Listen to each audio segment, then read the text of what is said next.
যেভাবে দেখতেছেন, নমস্কার, আসসালামু আলাইকুম। সকলকে জানাচ্ছি মাহে রমজানের শুভেচ্ছা, অভিনন্দন।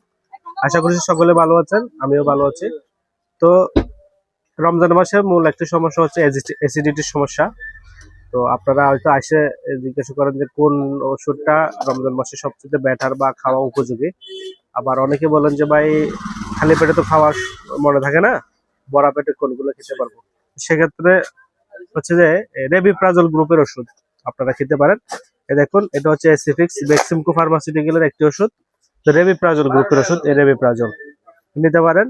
অক্সোনিন ফার্মার আছে ফিনিক্স 20 রেবিপ্রাজল, আর এরিস্টো ফার্মার রয়েছে র্যাব 20 রেবিপ্রাজল, আর ইবনেসিনা ফার্মাসিউটিক্যালের রয়েছে জুরাল ক্যাপসুল ও ট্যাবলেটও রয়েছে। তো রেবিপ্রাজল প্রত্যেকটা ওষুধে আপনারা খালি পেট এবং ভরা পেট দুই সময় খেতে পারবেন। যেহেতু অনেকের খালি পেটে মনে থাকে না, সেক্ষেত্রে হচ্ছে যে ভরা পেটে আপনারা এই ওষুধগুলো চয়েস করতে পারবেন।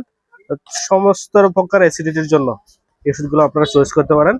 বিভিন্ন কোম্পানির রয়েছে রেবিপ্রাজল ওষুধ বিভিন্ন নামে, কিন্তু আপনারা প্রোডাক্টটি দেখে নেবেন, গ্রুপটা জেনেরিকটা রেবিপ্রাজল সোডিয়াম 20।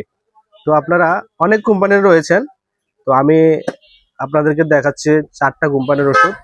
তো আপনারা তো মনে করতে পারেন যে আমি হয়তো কোম্পানিতে কোনো বেনিফিট নিয়েছি কিনা তাদের প্রচারের জন্য। না, কোনো বেনিফিটই নেওয়া হয় নাই, শুধুমাত্র আপনাদের জন্যই, আপনাদের সুবিধার্থে আমি এই ভিডিওটি তৈরি করা। এর আগে আমার ফেসবুকে এবং ইউটিউবে এই ধরনের কোনো ভিডিও নিয়ে আসিনি। তো আজকে প্রথম হচ্ছে যে আপনারা রমজান মাসে এই ওষুধগুলো অবশ্যই, রেবিপ্রাজল গ্রুপের ওষুধগুলা আপনারা খেতে পারবেন। যেহেতু ইফতারের পরে আপনারা অ্যাসিডিটির সমস্যা হতে পারে, সেক্ষেত্রে আপনারা রেবিপ্রাজল গ্রুপের ওষুধগুলো খেতে পারবেন। ধন্যবাদ সকলকে সম্পূর্ণ ভিডিওটি দেখার জন্য। আবার যুক্ত হব নতুন কোনো ভিডিওতে। ভালো থাকবেন, সুস্থ থাকবেন। ধন্যবাদ।